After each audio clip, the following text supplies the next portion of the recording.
Ladies and gentlemen, good morning. Here we are again. Got another interesting guest, and also a very, very good friend from within the industry.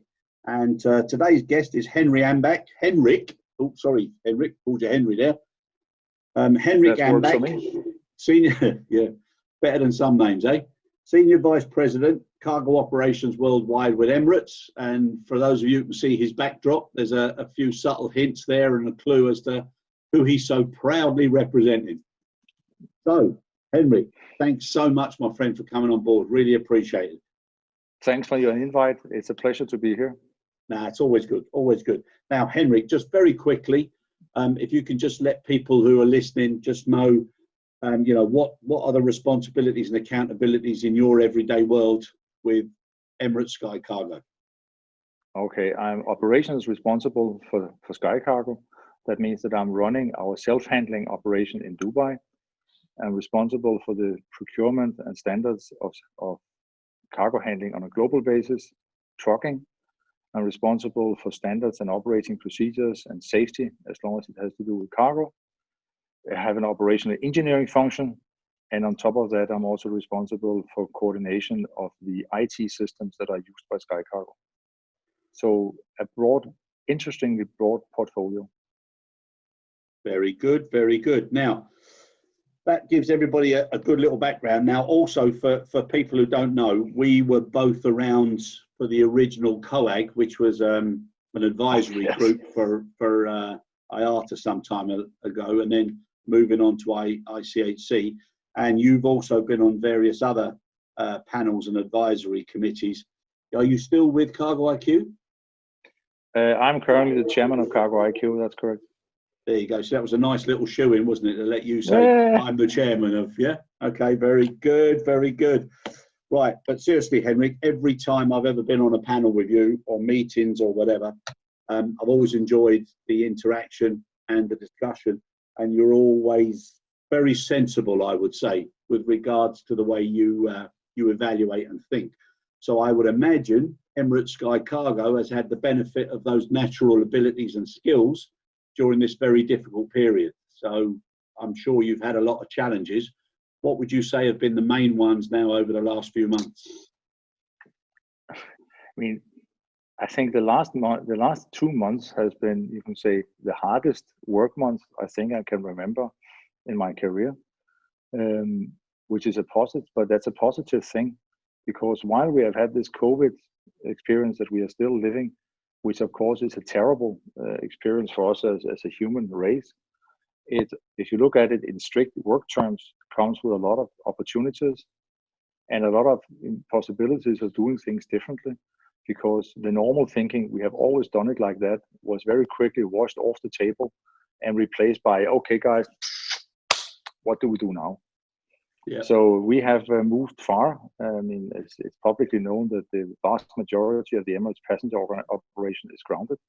Yeah. On the other hand, we today operate on up to 70 777 passenger aircraft as belly freighters, have created a passenger freighter network encompassing 75 stations around the world. So have very quickly managed to replace what used to be our network with another kind of network, enabling us to serve our customers.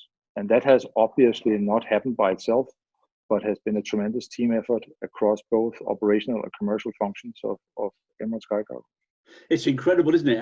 It's incredible how quickly that Praetor concept came about, and how adaptable everybody was with the guidelines, and how understanding the frontline workers had to be, especially the handling guys, which I think they deserve a huge amount of recognition now, and recognition that they probably didn't get previously.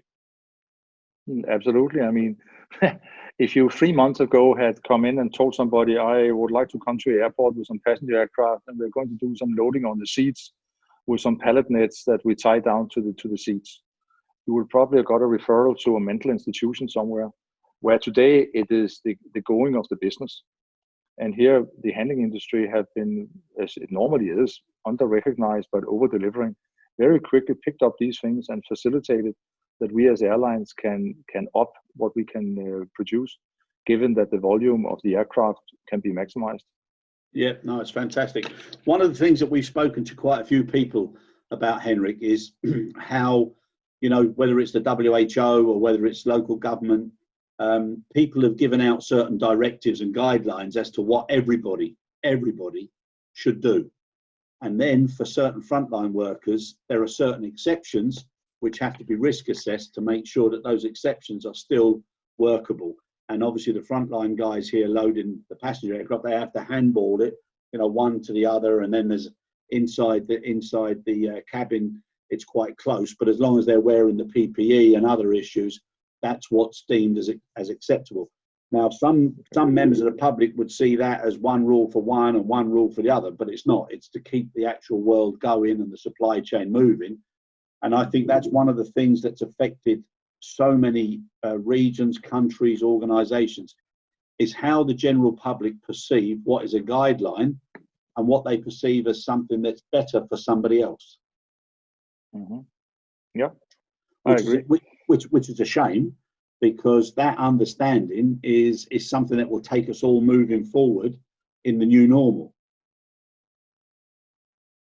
I can only agree, Chris. I mean, we take if I go back to our own operation here in Dubai, where we're self-handled. I mean, we have from the beginning of this had everybody having a mask, everybody wearing gloves, introducing a 2-meter social distancing behavior. Looking also, how do people really need to pass into an office, or can you cut a little pigeonhole in a window into the office so you can pass the documents instead of having to go into the office? And then we had some quite good, ideas from the staff itself, like this, for example, with cutting windows. We could think about the masks and the gloves, but ideas like minimizing the movement of people between rooms, that actually came from our staff themselves. Our job as management was to pick it up, implement it, and make sure that it was used. So there, I think we have also had a pretty good dialogue with our staff. Yeah. And from the beginning, reaching out to them and saying, guys, if you have any ideas, then please speak up, because we're in this together. Yeah, no, exactly. And I think what you've touched on now, and hopefully we'll move on to, and especially with your Cargo IQ chairmanship and also IT systems, etc. One of the things that should and must come from this, so that all the hardship is not a waste, is the speed at which we can actually do things, and the flexibility of regulators and authorities and also management units. And when you think about the times we've spent talking about a paperless environment, and one of our old friends, Dave Ambridge, would be he'd be turning now and getting ready to say, I told you so.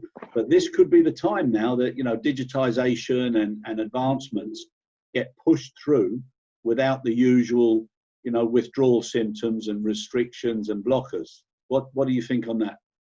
No, I think it's spot on, Chris. I mean, we have been, your referrals are spot on. I mean, we have had an e-airway bill concept around since the 2005-06, and we are still transporting a lot of documents because governments around the world still want a paper invoice. They still want a paper certificate of origin with a rubber stamp and a blue pen, not a black pen, but a blue pen signature. A blue pen, yeah. And how advanced are we? It's good to see now in this situation that many governments has been very, very facilitative when we wanted to operate differently, use passenger aircraft as freighters, as I mentioned, put cargo into seats, remove seats, which is also ongoing, and use the floor of the passenger aircraft for cargo loading. Their governments have been quite quick in adapting these things. Not risking safety. It's all done with the necessary engineering input and with all risk assessment and safety respected. But you can say the world got the necessity of urgency that you once in a while miss, and that could, for example, and I totally agree with you, benefit now the general digitalization agenda, that maybe governments would look around and say, maybe we can make the movement of cargo also more paper-free. How was it we did it with the cargo now in COVID? Could we apply the same speed approach to digitalization? That would be great. Yeah, and I think all organisations who used to have or refer to QHSS&E, they refer to them as a pain in the butt. People who just created paper and did audits and, you know, risk assessments and standing in the way of commercial opportunities, etc. but I think they're definitely going to get an awful lot more respect and involvement moving forward. But one of the things definitely is the H, which will be a big impact moving forward, which is hygiene, health and hygiene. Yes. So when you look at the continual handing over of documents and counters and from drivers, etc., if ever there was a chance now, you know, to use a crisis for the benefit of the future generations, it's definitely now. And that then beggars questions with regards to the whole supply chain, because obviously when you're looking at house airway bills and you're looking at all different types of paperwork that has to be then put on a system, you're going to get people resisting because they're going to say it's security or it's commercial, conflict, all these sort of things. But everybody's got to overcome that now if this supply chain of ours is to be more efficient. Agree. I've not known you to nod with so many words of approval for a long time. I'm really enjoying it now, so I'm not sure what I'm going to say next. No, because what you're saying is self-enlightened. So I can, in this case, not say anything else than that is you can only wish that is the positive outcome of this. Yeah. But what I'm saying is, in all of your capacities, whether it's on the chairmanship or in your own position now, you'd also be pushing for that, I'm sure. Of course we do. Yeah. Of course we do. And that's obvious. I mean, it's an opportunity to be utilized. So the answer is yes. Yeah, and things like with the WCO as well, you know, it's important that they start to look at how to now expedite things, which will also save money and enhance opportunities for more people. Mm. Yeah. Right. One of the things that I'd like to ask you now, you mentioned that in your global role, you've got responsibilities and accountability for compliance and verification and validation. Okay. Yeah. Now, to do that from your base in Dubai, you've got to send people, or you have people in different locations who then do audits and verification of contracts and SLAs, etc. Are you looking to simplify and change the way that's done in the future? I mean, that's what you're asking here, Chris, is a wide question, which has partly a safety pillar of that conversation. Yeah. Yeah. And then there's a contract management pillar of that conversation. Yeah. When it comes to the safety pillar, we will probably not go away from going out looking, coming to the field and seeing with our own eyes. Yeah. In the area of contract management, SLA administration, SLA integration, you can do a lot of things back-end electronically. At the level of safety performance, yes, you can do a lot of things on paper or electronically. When I say paper, I also mean you can say electronically. But you still have to go and watch. You still have to go and check. One of the things you could wish for, if that is the kind of conversation we're getting into, is that one day we would have a common operating standard for airlines. Yeah. So that we would have to audit less ourselves. We have the whole ICHC thing, which is some years old by now, but I'm still, as a carrier by my own aviation authority, held accountable by my own standards. Yeah. And that means I cannot rely on another airline's audits to not to do the same audits myself. So the day the industry comes together with an effective and detailed enough set of manuals and operating standards and procedures, then you can start to have a collaboratory effort. That means that not everybody has to go and do all the audits. Some of it you can possibly today minimize a little bit, but the fundamental need is still there. Not necessarily because we want it as an operator, but because that is what we are required to within the regulatory framework that we are operating today. Yeah. But again, and a situation like the one we have right now is also one that should also, you can say, encourage people to think a little bit further. And how do we take some of these things away? Absolutely. Yep. No, good. Because like I've done a little bit of work with a colleague of mine. We do a Saturday morning show. We've developed a new normal formula and what things should be there in the new normal. And obviously, one of the things we've touched on is getting rid of that legacy waste and barriers and all the things that weren't really making too much sense.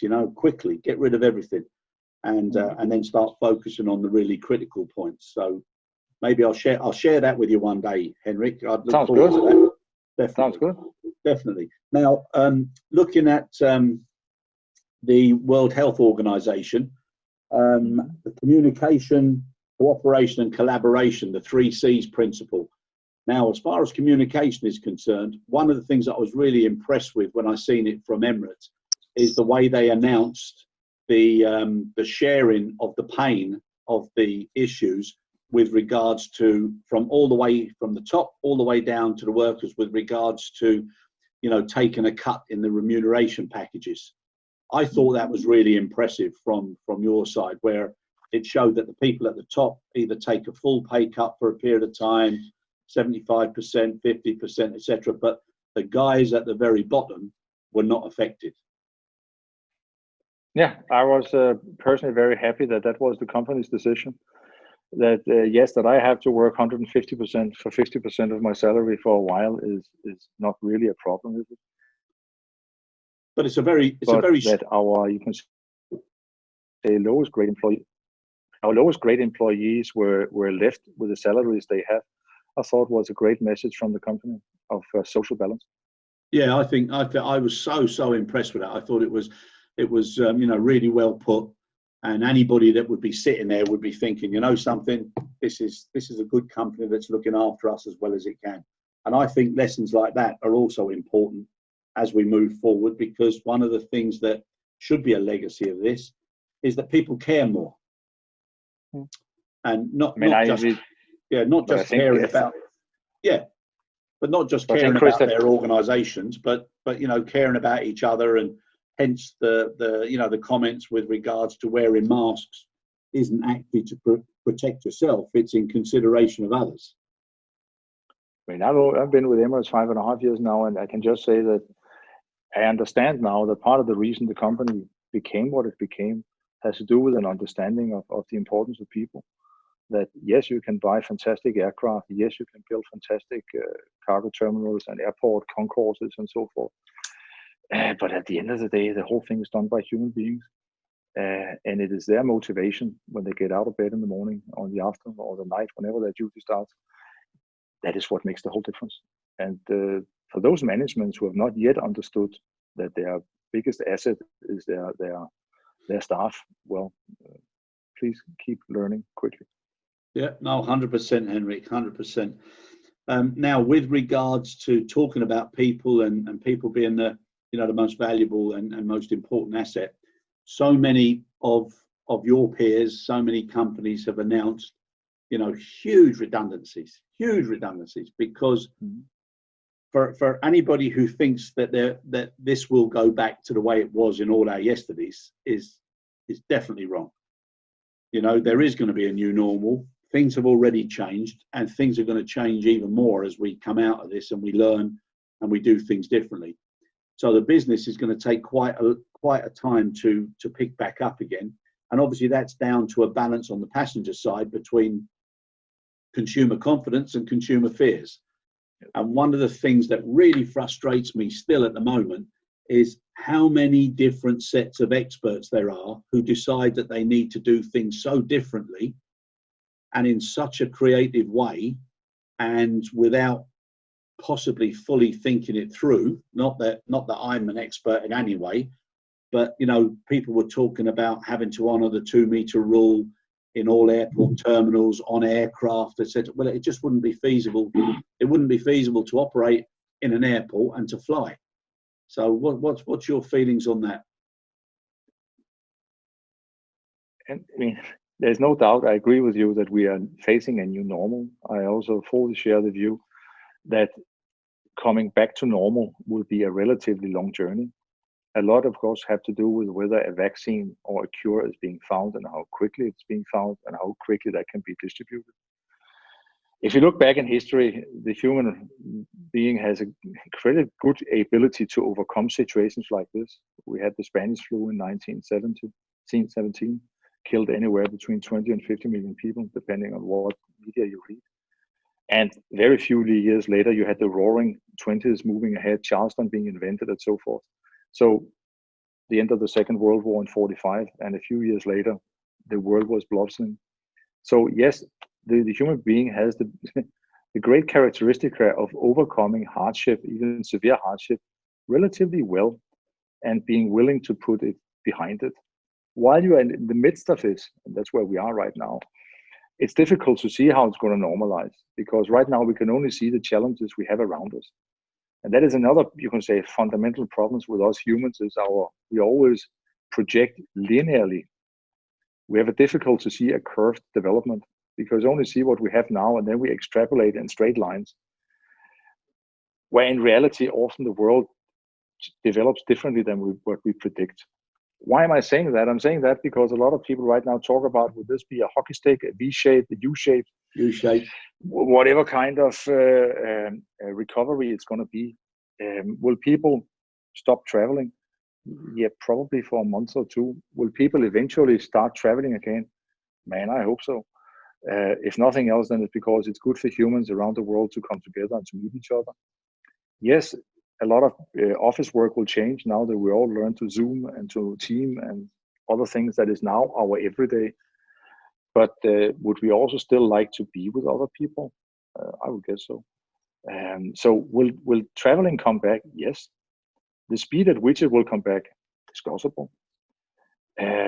Will we eventually be in a situation where you don't mind sitting next to somebody else? Yes. Is that going to happen quickly? Probably not, depending on what you mean quickly it is. So will there be an interim period where, yeah, well, there might be a short distance to the next person in the aircraft, to the next person in the check-in queue, but we will also eventually come back to a more normal situation. Is my firm belief.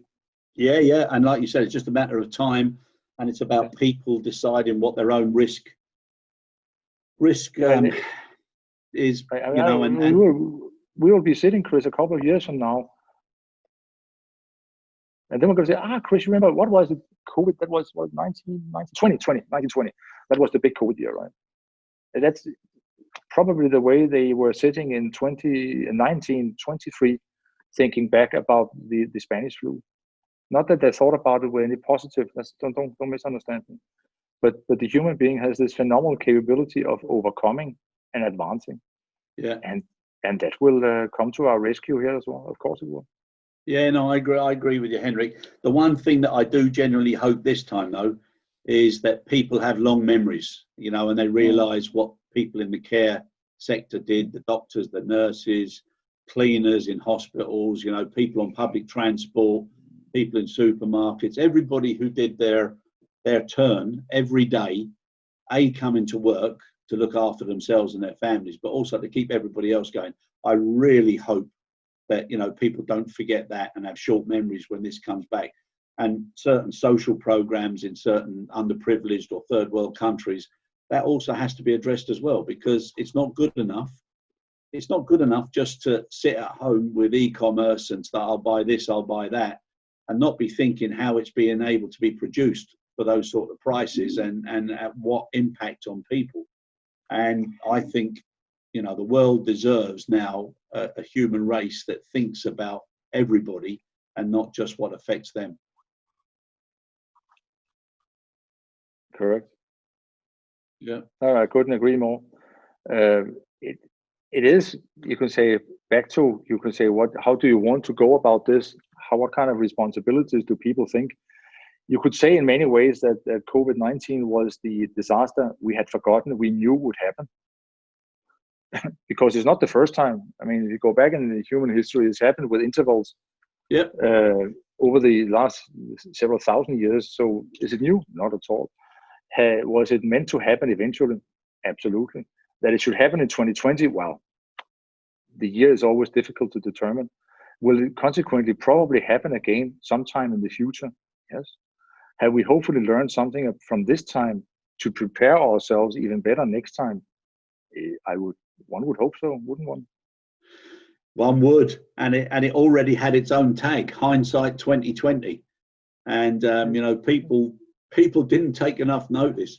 So on that, Henrik, yourself in your own capacity now, are you spending a little bit more time now on risk assessing, you know, business continuity and sustainability, agility programs, resilience, all those things that owners, shareholders, workers would say, do you know something, I'd be happy to maybe earn a little less, have a less profit, a little bit less profit, but to know that my company was going to be around no matter what, because of the way we look at sustainability and continuity? I mean, the answer, yes. When you talk about business continuity, the challenge is what size of disruption are you willing or able to predict and build into business continuity? There's this concept of black swan events that are so disruptive that they will fundamentally change what's going on. I don't think any company or organization is able to have continuation planning in place where the threat is a fundamental threat to its basic existence. You will always have continuity planning in place for the fallout of that system, a little bit of bad weather here and so forth. Yep. But to have continuity planning in place for the mere, you could say, removal like this of your reason to exist, that is probably very difficult to have for a corporation. But have we learned a lot about other levels of continuity planning? Yes. I think in our case, we've been reasonably good at it. We can also see that our own sickness numbers are coming down tremendously quickly, and we have now very few people technically seen sick. So I think we have gone well about it in terms of making people understand how they should behave. How do we still make the factory run, but run in a safe way where we can have the authorities visit us and say, well, we're actually proud about how we do it. Yeah. So that's a good point there. Have you had much of that, Henrik, where, you know, the Ministry of Health, etc., where we were talking about audits and compliance within our own sector, but the Ministry of Health and everything over there in the UAE, I mean, I'm sure they've got a vested interest to know that large organisations like your own are following the guidelines and doing things correctly and properly. I think the government of Dubai have done a fantastic effort and a very respectable effort, anywhere from the lockdown itself to its continuous information campaigns, to the way that we have been working with organizations. In our case, it's more directly with the Civil Aviation Authority, being an airline entity, but the Civil Aviation Authority taking a very clear interest in this, coming and auditing us, ensuring that do we now have the right things in place? Do we have temperature control in place of people that enters the buildings? Yeah. Do people wear masks? Do we have the right processes around where people can have their meals?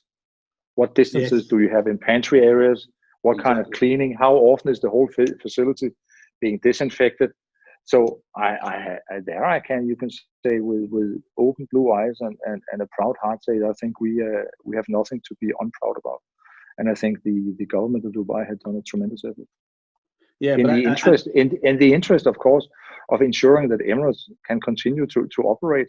So you can say the interest is mutual between us and the government. We need the government to help us ensure that we can continue to operate, and that nowhere in the world where we come, that people would consider us, do they really know what they're doing? Yeah. But that we upfront can say, yes, we have this, and this under control. That's important when you go out and fly to other countries, in particular in a situation like the one we have right now. Yeah, no, exactly. And also when things start to open up, because already in Europe, you've got some countries saying, yes, you know, we're getting ready to open up, but we'll only open up with countries that are doing things similar to us and are having the same controlled effect as we have. So anybody that's not doing certain things could also now lose out on the opening up as well. I mean, you may very well have these travel bubbles. Yeah. And I think it was Estonia, Latvia, and Lithuania, the three Baltic states, that came out as one of the first three countries that opened, or at least in the media was out talking about having such a travel bubble between them. And that is probably a pretty good way of starting this out, that countries that have a high standard, and by that you can say can trust each other, well, they can also start to travel. A little bit like you have it with your normal, you could say, civil aviation approval systems, where you have mutual recognition programs in place, that you can now move from the airline operator perspective up to the governmental health management level. Actually, there, I think in many ways the aviation industry have something that other parts of government can learn from. Yes, no, I agree, and we've had a long record of having to adjust and be agile and resilient with so many different types of natural disasters, and whether it's a volcano, a hurricane, a tornado, whatever it is, it's always difficult. But it's really good though, Henrik, and I know you're an outspoken young man like myself, and at times we've been outspoken, with regard to authorities and trade representative bodies, not doing what they should be doing. But I've got to tell you, this week I've had some podcasts with IATA, with ACI, with FDAXA, with TIACA, and two at a time. And the amount of collaboration and support has been excellent. But also the recognition for bodies like ICAO and how quickly they're responding, state letters and making sure everybody understands, and certain governments can appreciate, things like crews not having to go into, a two-week isolation when they land, etc. So all of that, I think, has been exceptional. So all of those guys, they're actually earning their weight now more than ever, and long may it continue, with the fact that this business and everybody needs more enablers than blockers and administrators and and people who faff around and don't make decisions quick enough. So I think that's a great thing. Yep, agree. I'm really enjoying this, my friend. me talking and you saying yes, I agree. Yes, I'm going to take this one for myself. Right, another little thing now, just to allow you to open up. You can turn around. This is going to be the podcast where Henrik talks to Chris. No, I'm thinking I might even do one for myself now. I'll ask myself questions. So yes, Chris, I agree with that. Well done. Now, another thing now, there's obviously lots of carriers are saying what they're doing, and they're putting aircraft or retiring aircraft, etc. And there's been rumours about everybody, but you correct me if I'm wrong, but there's no firm outline or plan from Emirates' perspective. Not to my knowledge. I mean, there has not been communicated anything. There is, if you read the media, a lot of speculation going on, and obviously we, like any other company, are engaged in can say planning. How do we restart? How do we get going again? We started commercial operations, as far as I know, on the passenger side today. It's the 21st, so we start to nine cities in the world on a commercial basis.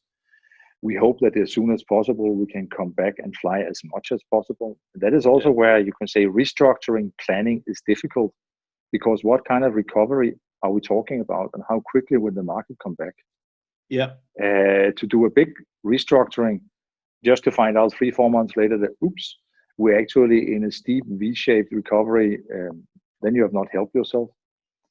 Other people will argue, well, you had to chop early, if not you lose too much money, and there's a balance between these. And to my knowledge at Emirates, there has not yet been taken any decisions in that regard.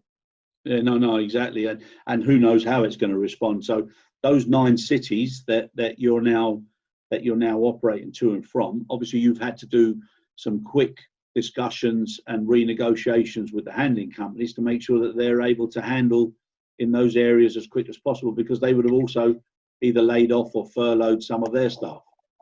Well, I'm happy to say that in this case, our passenger colleagues have chosen to restart to cities where we already have cargo operations.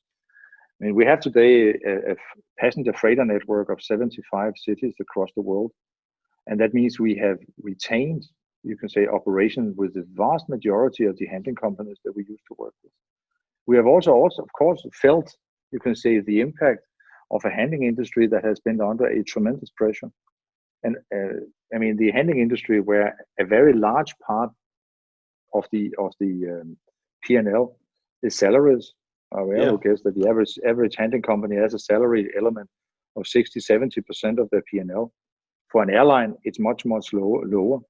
We have some other cost issues around the aircraft leases and so forth, but the handling companies are very, you can say, capital intensive or cash flow intensive in terms of monthly salary payments.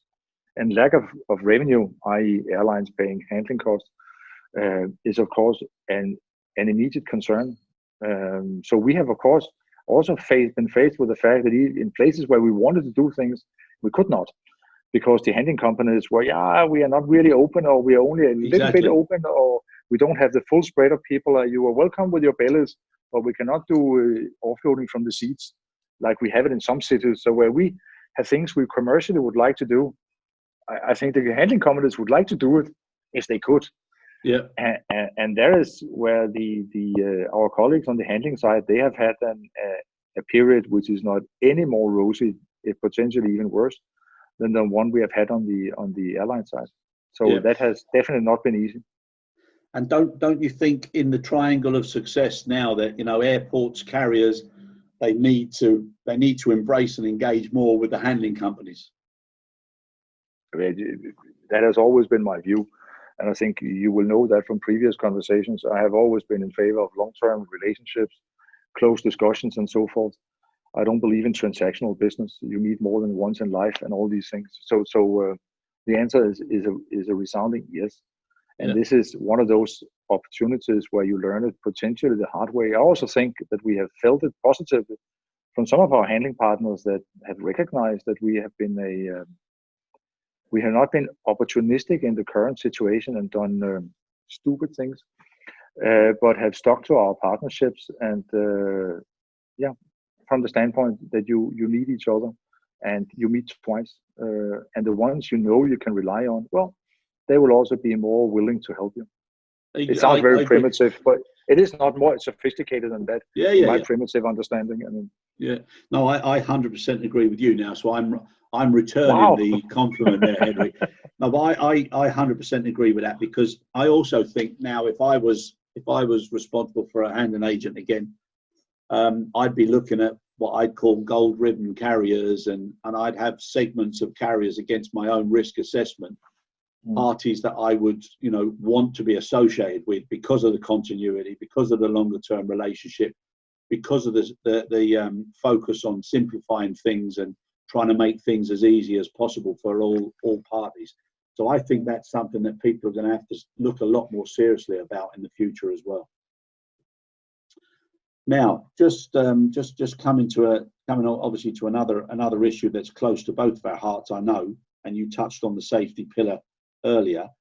With so many people being furloughed or laid off or put to one side, obviously there's licenses, there's training, there's preventive maintenance programs, there's all sorts of things that everybody takes for granted as just ticking along. Now, what's your view? Do you feel that there's enough online renewals? Do you feel that there's enough continuity of, you know, focus for people and keeping them on their toes? Because whether it's 1 month or 2 weeks, you know, sometimes from a good holiday, you can forget certain things, or you're a lot more relaxed and you need that little bit of energizing when you come back. Are you doing anything to promote that with your handling partners? Yes. I mean, we, as a basic, we have said and operate from the standpoint that just because there now is a global disaster, that doesn't mean that we have to be any less safe than we normally are. So the base rule is that the rules are still the rules, and we are not going to accept any shortcutting. Yeah, good man. But we simply have to. And it again comes to the fact that when we go to fly to a country, we want that country to recognize that when Emirates comes, we can be relied on to be a solid operator. And that, of course, once in a while also on the commercial side gives some conversation. Couldn't we do this? And do we have to risk assess that? To which the answer, yes. And when we have done that and we put everything in place, then we will operate. And in the situations like the one you have now, I think it's very important for management to find and maintain the proper balance between the commercial opportunity and the safety of operations. And there I can just say that I feel very comfortable representing Emirates, because we have never been pressed or attempted pressed to do something that we could not vouch for. Yeah, no, good. Something on a personal side, Henrik. The obviously the airport show now has been put back to October, and you've got Expo. Expo is delayed a year. Yeah. So it's, I mean, that makes a lot of sense. Yeah. But it's it's such a hub of activity, Dubai. When that comes back again, that's also a good thing for everybody, especially in the region. We would hope so. I mean, of course, Dubai as such is also not benefiting from the current situation. Of course not. The fact that, I mean, the Olympics have been postponed and Expo has been postponed, which of course is a big disappointment to everybody. But on the other hand, it's from the standpoint, it will come back even better. And obviously, one thing is Emirates' interest, but Dubai probably also have an interest in coming back as quickly as possible to who it used to be, as the bustling place where either people come on vacation or business people come to do their business. Yeah, 100%. On the other hand, what I have to say, appreciate is that they are not shortchanging this discussion. That they are still having parts of lockdown in place and so forth. So it is not a rush for the quick money at the risk of people's health, but there is a solid view on we have to be safe first, and then we can do all the funny business. And that I think is very reassuring. Yeah, it is, and that's so important. And ICAO also talking about the 3DM, the data, the data-driven decision making. It's so important now to keep watching numbers, more than ever. And the fact that figures and triggers, they're the ones that influence and give you a good heads up on your business more than anything. That really, really needs to be appreciated and respected now. So that's important. Now, listen, before we come to a finish, and being the thinking man's thinking man, and a man who normally makes sense, what three things do you hope? What three things do you hope, or would you wish for, would remain in the new normal, or would be part of the new normal as we come out of this as an industry and as a group of people who love the industry so much? First of all, I would hope that the world remain a global activity. There would be some pushes for we should take things back to our own region to become a less globalized economy. I would hope that the world remain a globalized place. First of all, it is good for less developed countries in terms of creating development in those countries that they can trade with other countries, but also for us as humans, that we meet people that come from different places, different cultures. We learn from that. And by that, we get richer, they get richer, all of us as individuals get richer. So I hope that we will remain a global world, and this will not be an opportunity to turn us more local thinking. Then, as we discussed in our early part, I would hope that this is the real kicker for digitalization. Not so much at the technology level itself, because the technology is by and large there, at least for the next steps. No, it's more a question of the regulators and an understanding that it's about time to ditch paperwork and allow full digitalization. Now, or at least we have a health reason, as you also correctly addressed yourself earlier. Less paper to hand over. Paper can also carry bad stuff. Yeah. But it can also help improve things. So this should hopefully be one for the digitalization. And then I would hope somewhere that you can say we learn from this to be better prepared. You talked about the business continuity, but a little bit having more of this preparatory about, we know that there will be another pandemic one day. When, I can't tell you. What virus type or whatever it is, I can't tell you. When the world will start, nobody knows. But if you look at the world history, the only thing that's reasonably certain is that it will happen sometime again. And you would hope that the world, now that we are as educated as we are, that we learn and make sure that we have better contingency plans and can act even quicker than we did this time. And by that, make sure that even less will suffer. Yeah. So that would be my three takeaways. Yeah, no, very good takeaways, my friend, as always. And as always, it's a pleasure talking to you. I wish we had more chances on a face-to-face.